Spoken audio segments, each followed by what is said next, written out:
Maybe. Yes. Alright, so I'm gonna make this video because I see a lot of people doing a lot of dumb shit. First of all, you want to have your P.P.E, proper protection equipment. You want your gloves, you want your helmet, you need a good jacket, preferably with leather sleeves, especially when you're doing overhead welding.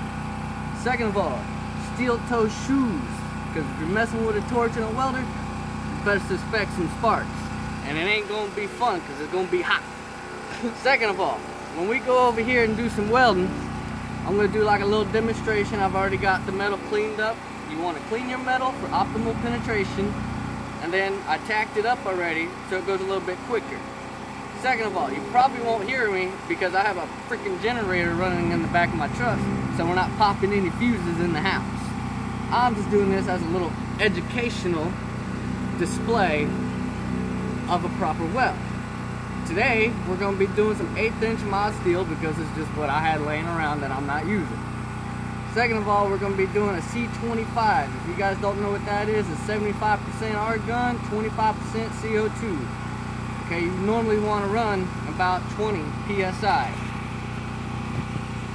Not that much, but it's a pretty windy day, so I might have to stop, go, just so the wind's not blowing my shielding gas away and leaving a shitty weld. Because you want good penetration and you want a good looking bead profile.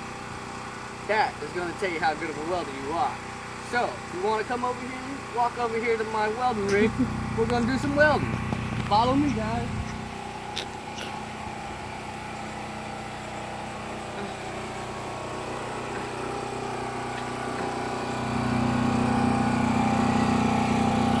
Now I'm going to show you what kind of equipment that I'm using today.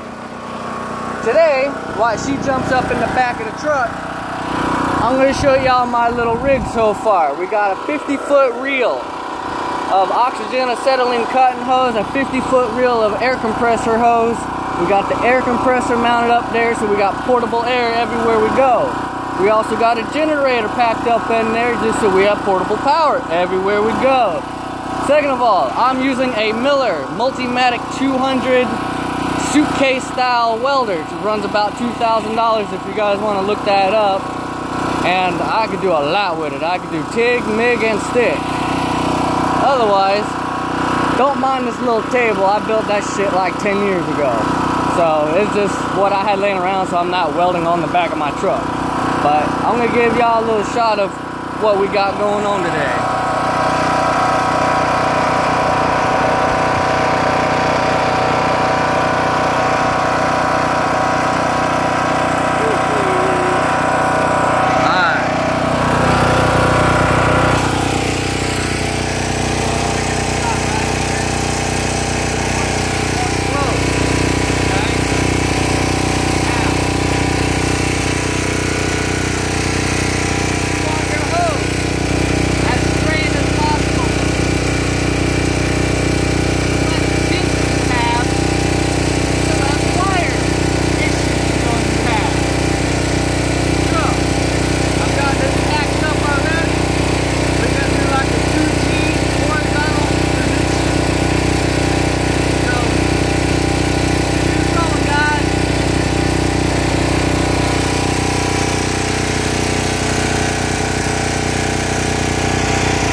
windy. It's a little windy and a little loud over there, so I'm gonna come over here where you guys can hear me a little bit. We just did a horizontal weld right there.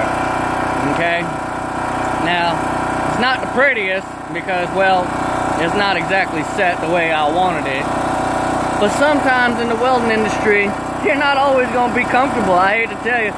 Sometimes you might be laying in a fucking hole or laying in the freaking ground inside of fucking pipe welding. So sometimes you gotta weld uncomfortable. You just gotta make sure it's a good solid bead profile and a good strong weld. I'll give you guys a little shot of what it looks like.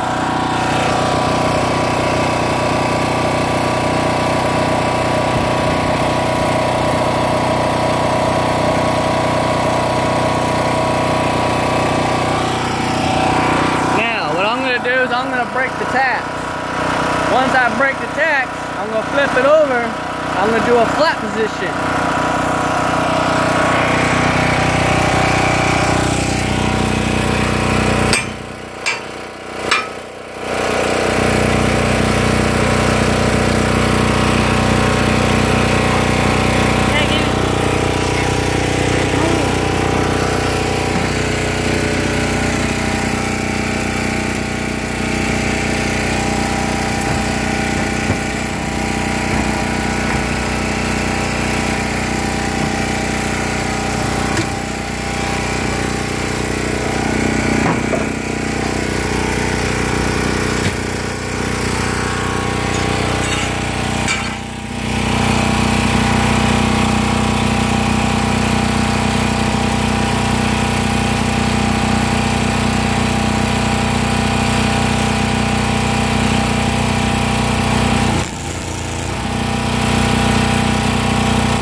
Did a flat position, which is technically a 1G. I don't really call it 1G because it's about as flat as you can go. I'm gonna give y'all a little shot of that bead profile. If you don't pay attention, your metal will warp. But this is only 1/8 inch, this is scrap, I ain't worried about it. If this was a real customer project, it ain't gonna be warped, I'll tell you that. It's gonna be straight as a bird. Technically birds ain't straight, but I guess that was the wrong analogy. Anyway, here's the bead profile.